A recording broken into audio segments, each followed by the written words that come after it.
Good morning students, welcome to my class. बच्चों, हम लोग बीए पार्ट 2 का पेपर फर्स्ट कर रहे थे, रिसोर्स ज्योग्राफी, जिसमें हम कर रहे थे चैप्टर वाटर रिसोर्सेज, जल संसाधन, जिसमें हमने देखा था वाटर रिसोर्सेज और किस किस फॉर्म में अवेलेबल है, व्हाट इज सब सरफेस वाटर, ग्राउंड वाटर क्या होता है, इसको हमने डिटेल में देखा था। और फिर हमने देखा था व्हाट इज़ हाइड्रोलॉजिकल साइकिल, जलीय चक्र क्या होता है। एंड फिर हमने डिटेल में पढ़ा था इनलैंड वाटर रिसोर्सेज या स्थलीय जल संसाधन और उसका इम्पोर्टेंस, मानव के लिए महत्व क्या है, importance of inland water resources for man, तो इसको हमने डिटेल में किया था। आज हम लोग देखेंगे oceanic water resources and it's important for man. तो इसमें सबसे पहले हम देखते हैं महासागरीय जल संसाधन का विस्तार, एक्सटेंसिवनेस ऑफ ओशनिक वाटर रिसोर्सेज। पृथ्वी के धरातल पर महाद्वीपों की अपेक्षा महासागर अधिक व्यापक हैं और जो ह्यूमन बीइंग हैं वो मेनली लैंड एरियाज़ में ही रहते हैं, वाटर पे नहीं रहते, एज वी ऑल नो। भूतल का लगभग 72% भाग महासागरीय जल से आच्छादित है, जिसकी औसत गहराई 3.5 किलोमीटर है। सभी थलखंड संपूर्णतः महासागरीय जल से घिरे हुए हैं। सभी महासागर आपस में जुड़े हुए हैं और एक हैं ग्लोब पर वातावरण का सबसे बड़ा तत्व महासागर है। तो जो है 72% भाग जो है किसका, अर्थ का, वो महासागरीय जल से आच्छादित है। और जो सभी स्थलखंड हैं या कॉन्टिनेंट्स हैं, they are surrounded by oceans. तो ये हुई किसका महासागरीय जल संसाधन का विस्तार। ये आपस में जुड़े हुए भी होते हैं, महासागर आपस में जुड़े हुए हैं, एंड ऑल द कॉन्टिनेंट्स या आर सराउंडेड बाय ओशंस। अब हम देखते हैं इम्पॉर्टेंस ऑफ ओशंस। महासागरों की मुख्य विशेषताएं क्या हैं। महासागरीय जल के भौतिक एवं रासायनिक गुणधर्मों, फॉर एग्जाम्पल तापमान, लवणता, निक्षेप गतियाँ आदि के विषय में कुछ विचारणीय बातें निम्नलिखित हैं। तो महासागर या ओशनिक वाटर जो है उसका फिजिकल एंड केमिकल जो क्वालिटीज़ हैं, उसमें से कुछ बातें ये हैं कि महासागरीय जल में लगभग 3.5% मात्रा लवण की होती है। तो महासागरीय जल आपको पता है कि खारा होता है, तो उसमें 3.5% मात्रा लवण की होती है। It is saline water. ये लवण नदियों द्वारा बहाकर समुद्रों में लाए जाते हैं। समुद्री जल जो है वो भाप बनकर उड़ता है और लवण सागरीय जल में प्रतिवर्ष एकत्रित होते रहते हैं। तो ये नमक जो है ये कहाँ से आता है, जो नदियाँ नाले जो भी आके समुद्रों में मिल रहे हैं उनके द्वारा ये नमक आता है, और फिर जो समुद्र का पानी है वो भाप बन के उड़ जाता है, लेकिन जो लवण है वो समुद्र जल में ही रह जाता है, इसलिए उसकी लवणता बढ़ती जाती है। लगभग 300 करोड़ टन घुलनशील खनिज प्रतिवर्ष महासागरों में पहुंचते रहते हैं। इन लवणों में 3/4 से अधिक भाग साधारण नमक यानी सोडियम क्लोराइड होता है। तो 3/4 से अधिक जो सॉल्ट अवेलेबल है ओशंस में, मैक्सिमम क्वांटिटी किसकी है, सोडियम क्लोराइड की। बाकी और सॉल्ट्स में मिलते हैं, जैसे मैग्नीशियम, कैल्शियम के सल्फेट्स, क्लोराइड्स, ये सब चीज़ें भी मिलती हैं, ये सब सॉल्ट्स भी मिलते हैं, लेकिन सोडियम क्लोराइड मैक्सिमम मिलता है।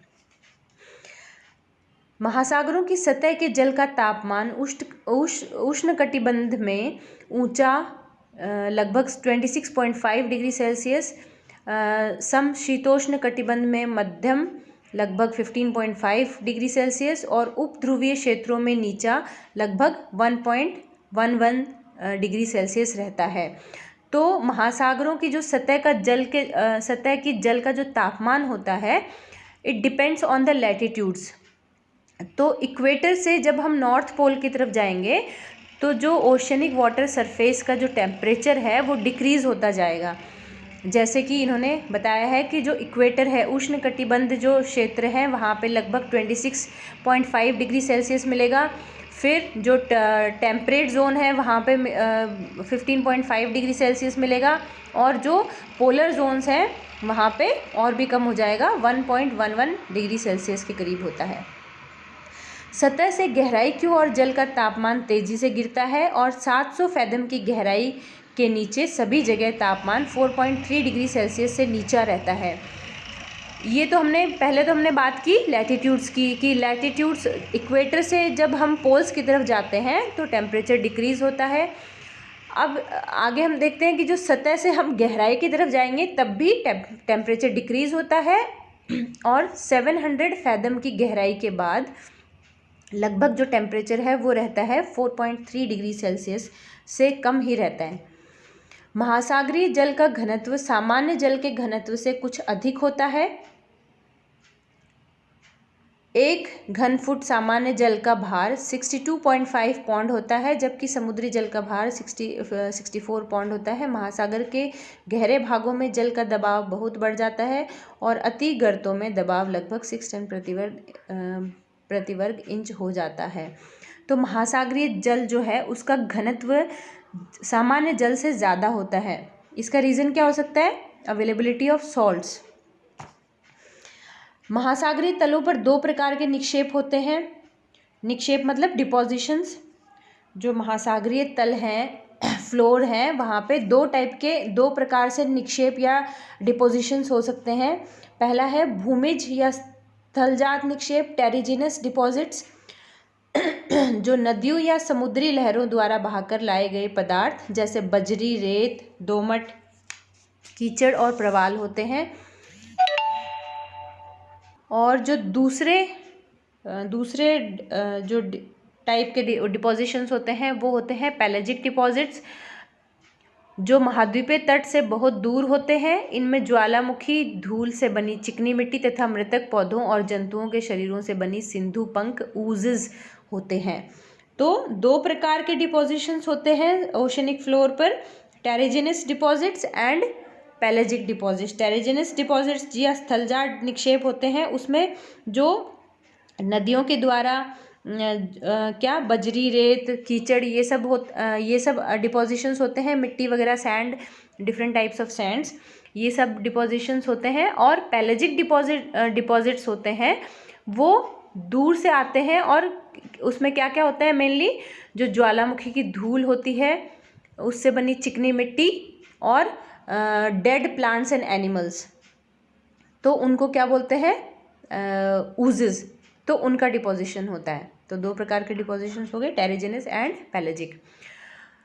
उसके बाद है महासागरों की ऊपरी सतह से नीचे केवल थोड़ी गहराई तक ही प्रकाश का प्रवेश होता है। जो पानी के अंदर गहराई तक सूर्य की प्रकाश नहीं जाती है। 600 मीटर की गहराई पर प्रकाश इतना कम हो जाता है कि उसमें बड़ी कठिनाई से ही कुछ दिखाई देता है।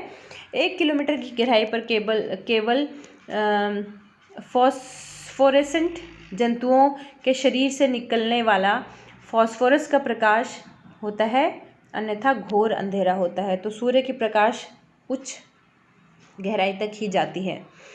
महासागर की ऊपरी सतह थोड़े क्षेत्रों में चौरस दिखाई देती है, परंतु वास्तव में ये गोलाभ पृथ्वी स्फेरॉइडल की वक्रता के अनुरूप होती है। इस प्रकृति में स्थलखंडों की पार्श्विक आकर्षण लैटरल अट्रैक्शन द्वारा कुछ विरूपता आ जाती है। This is not very important point. Next है महासागरों और सागरों के जल में 3 प्रकार की गतियाँ होती हैं, लहरें, धाराएं और ज्वार भाटे। इन गतियों के विभिन्न प्रभाव होते हैं। तो महासागरों में हम जब फर्स्ट ईयर में आपने पढ़ा होगा फिजिकल ज्योग्राफी में कि महासागरों में 3 प्रकार की गतियाँ होती हैं, लहरें, धाराएं और ज्वार भाटे। महासागरों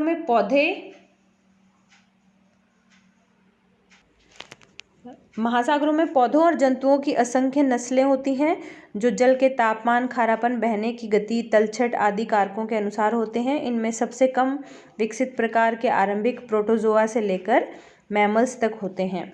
तो कई प्रकार के जंतु और पौधे पाए जाते हैं। महासागरीय तटीय पेटी के 4 उपभाग होते हैं: ऑनशोर जोन, शोर जोन, शोर फेस जोन और ऑफशोर जोन। ये आपने फर्स्ट ईयर में पढ़ा होगा ओशनिक ज्योग्राफी में। ये इसके 4 उपभाग होते हैं, जो उसका तटीय पार्ट होता है उसका। ये चारों उप पेटियां स्थल के किनारे से लेकर महाद्वीपीय मग्न तट कॉन्टिनेंटल शेल्फ के सिरे तक स्थित होती हैं। तटीय पेटी में अनेक प्रकार की भू आकृतियां जैसे खाड़ियां, एस्चुरीज आदि मिलते हैं। स्थल और समुद्र के संपर्क की रेखा को आधार तल डेटम प्लेन या समुद्र तल कहते हैं। इसी की तुलना में ऊंचाइयों और गहराइयों की नाप की जाती है। तो डेटम प्लेन के आधार पर ही ऊंचाई या गहराई नापी जाती है। जिन महासागरों या सागरों के तट कटे फटे होते हैं उसमें महाद्वीपीय मग्न तट या कॉन्टिनेंटल शेल्फ काफ़ी दूर तक फैला होता है, जहां सबसिडेंस या एमरजेंस के कारण बहुत से प्राकृतिक समुद्र पत्तन बन जाते हैं। वे तट मानवीय उपयोग के लिए बहुत अनुकूल होते हैं, जैसे कि यूरोप के पश्चिम भाग में और संयुक्त राज्य के पूर्वी भाग में अटलांटिक महासागर के तट। तो जहाँ पे जो सागरीय तट होते हैं वो कटे फटे होते हैं, वहाँ पे जो कॉन्टिनेंटल शेल्फ होता है वो काफ़ी दूर तक फैला होता है, और जिसकी वजह से वहाँ पे बहुत सारी प्राकृतिक समुद्र पतन बन जाते हैं और जो मानव के लिए बहुत उपयोगी होते हैं। तो ये हमने पढ़ा द इम्पोर्टेंस ऑफ ओशंस। अब हम देखते हैं utilisation of oceans for man, मनुष्य के लिए महासागरों का उपयोग। महासागरों और सागरों का मनुष्य के लिए अपार महत्व है। संसार की 3/4 से अधिक जनसंख्या जो है वो महाद्वीपों के तटीय प्रदेशों में आबाद है, जिसका कारण महाद्वीप की ही नहीं वरन महासागरों द्वारा प्रस्तुत की गई सुविधाएं और अनुकूलताएं भी हैं। तो 3/4 जो पॉपुलेशन है वर्ल्ड की, दैट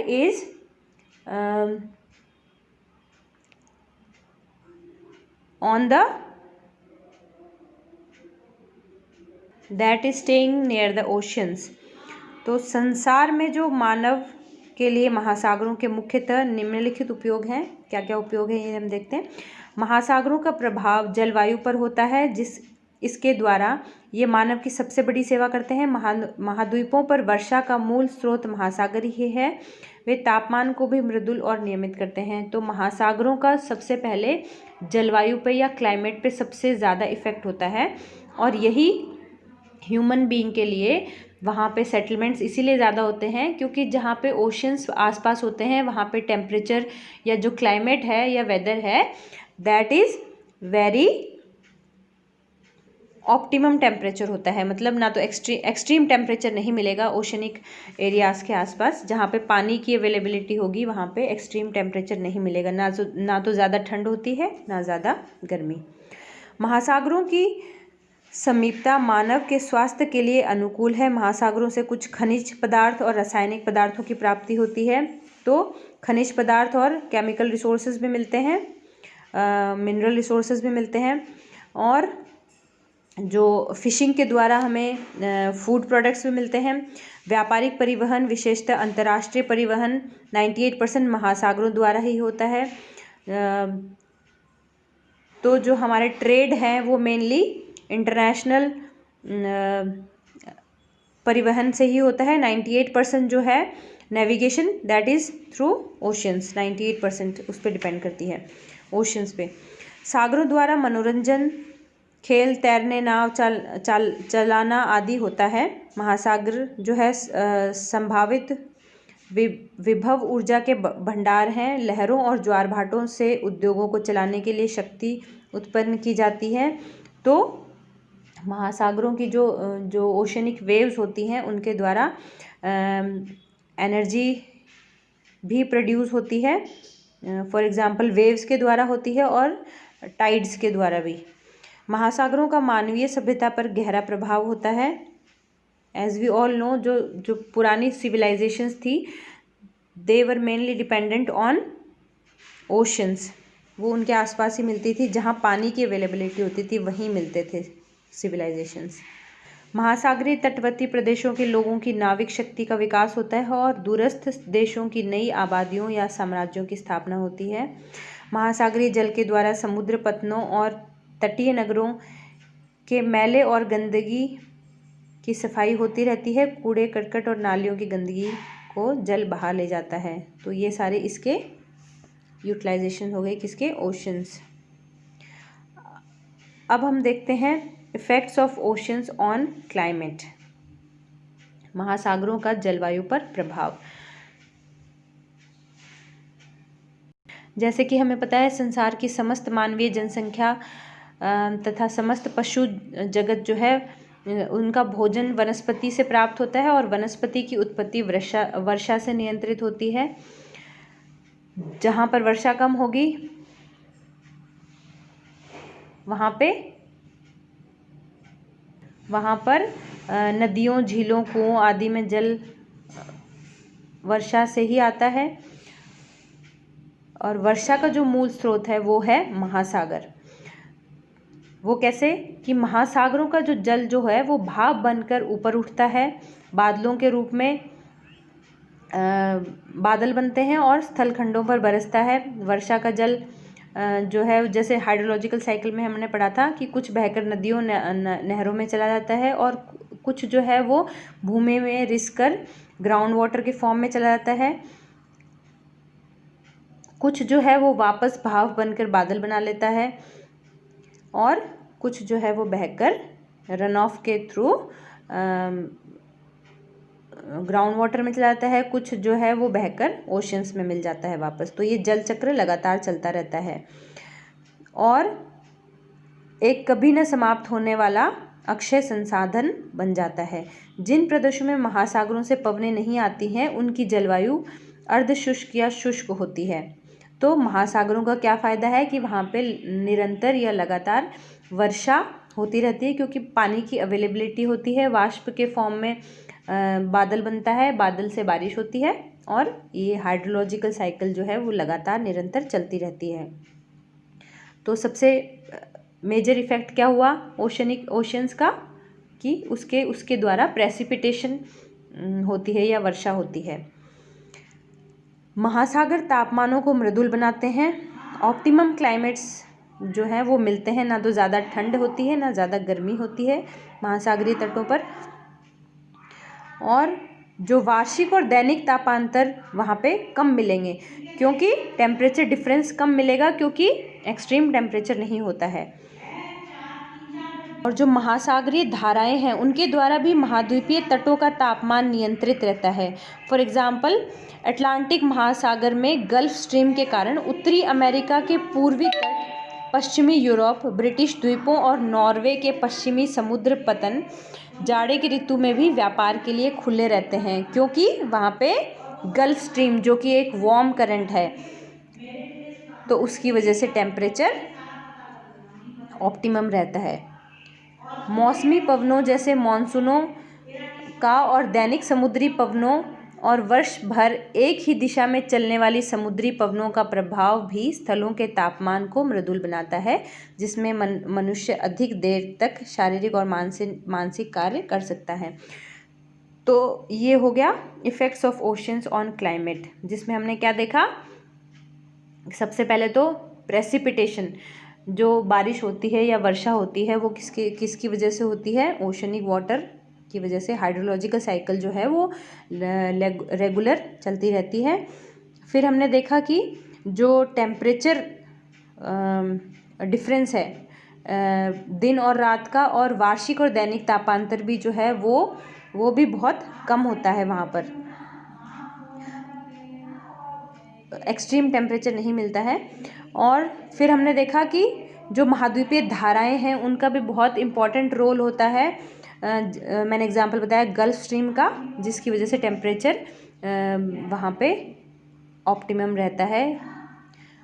और ये सारी चीज़ें जो है वो ओशंस की वजह से जलवायु पर का प्रभाव होता है। जलवायु पर प्रभाव पड़ता है ओशंस का, ये हमने देखा। उसके बाद हम देखते हैं utility of oceans for human health and entertainment.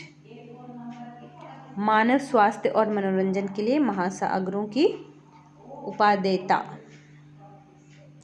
महासागरीय तटों की जलवायु नम होती है, उसमें न तो तापमान की विषमता होती है, न अति शुष्कता होती है, न तो बहुत ही ज़्यादा ह्यूमिड होता है, ना ही ड्राई होता है।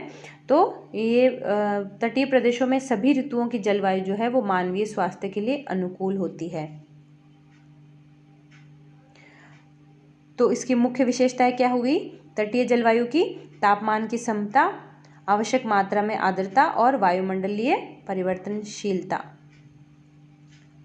तो जो ओशनिक एरिया है या ओशंस के पास वाला जो एरिया है वहाँ पे that is good for human beings, उनकी हेल्थ के लिए अच्छा है।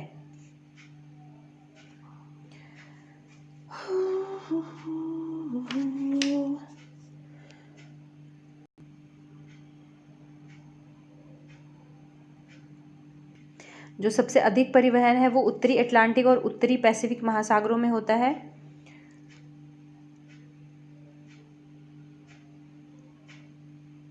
और जो इसका नेक्स्ट यूज़ है वो है महासागर संभावित ऊर्जा के स्रोत हैं। Oceans can be the source of energy. तो जैसे लहरें और ज्वार भाटा है उनसे हम इलेक्ट्रिसिटी प्रोड्यूस करते हैं। तो ये सारे इसके यूजेस हो गए, किसके? ओशियंस के, जिसमें हमने उनका क्लाइमेट पे इफ़ेक्ट, जो हेल्थ एंड एंटरटेनमेंट पे इफ़ेक्ट, और availability of food, minerals, navigation, तो ये सारे इसके यूजेस हो गए। Thank you so much. ये हमारा चैप्टर कंप्लीट हो गया, वाटर रिसोर्सेज। Thank you.